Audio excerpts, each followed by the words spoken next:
Цахим төлбөрийн баримтын системд эрдэс баялагын бараа хадгалах, баяжуулах, бартер, зуучлалын болон эрхшилжүүлэх гэрээг хэрхэн бүртгэх вэ? Татвар төлөгч та нэвтрэлтийн нэгдсэн системд нэвтрэх эрхээрээ цахим төлбөрийн баримтын системд нэвтэрч орно.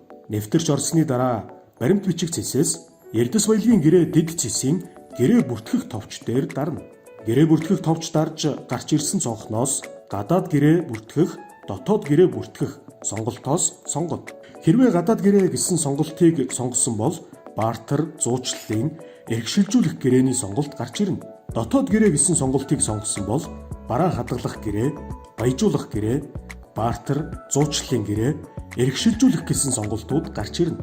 Одоо та бүхэнд дотоодын эрхшилжүүлэх гэрээг хэрхэн бүртгэх зааврыг танилцуулж байна. Гэрээний төрөл дээр эрхшилжүүлэх гэрээ гэсэн сонголтыг сонгож гарч ирсэн мэдээллийг бөглөнө.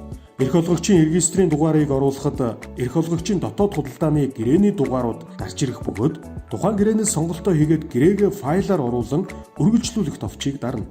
Дараагийн хэсэгт нийлүүлэлтийн хэмжээ, нөхцөл бүртгэх цонх нээгдэх бөгөөд эрх олгогчийн гэрээний мэдээллийг харуулж байгаа учраас тухайн талбарыг өөрчилж засах боломжгүй бөгөөд үргэлжлүүлэх товч дарснаар дараагийн талбарт шилжинэ. Ашиглалтын тусгай зөвшөөрөл талбарт эрх олгогчийн тэзүүтэй холбоотой ашиглалтын тусгай зөвшөөрлийн мэдээллийг харуулах бөгөөд хадгалах товч дарснаар гэрээ бүртгэгдэнэ. Хадгалах товч дарснаар тухайн гэрээ нь баримт бичих цэсийн эрдэс баялагын дэд гэрээ цэсийн гэрээний жагсаалтад хадгалсан төлөвтэй нэмэгдэнэ. Тухайн гэрээний ард байрлах товч дээр дарж гэрээний дэлгэрэнгүй мэдээллийг харах гэрээг устгах боломжтой бөгөөд гэрээ илгээх товч дарж тоон гарын үсэг оруулан баталгаажуулснаар гэрээ илгээгдэнэ. Илгээсэн төлөвтэй болж нэмэлт гэрээ бүртгэх боломжтой болох бөгөөд тухайн гэрээг гэрээний дугаар, огноо, гэрээний төрлөөр хайх боломжтой юм.